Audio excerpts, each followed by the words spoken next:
Hey, what's up guys? In this video I'm going to show you that how you can delete your search suggestion on Instagram. So let's jump into the video. What you have to do, first you have to open up your Instagram app, then you have to go to your profile.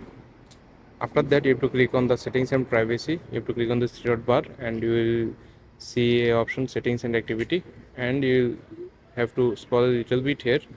Please guys, make sure you watch the full video and follow every steps that I'm going to show you. So after that you have to click on this option called suggested content. You have to click on this. After that you have to click on interested, and you will find videos or profiles that you are interested in. Instagram thought you are interested in. You have to click on the video and you have to click on the three dot bar icon, and you have to click on not interested. Okay, then you have to click on any of those, and the video or the person's accounts will be removed from here.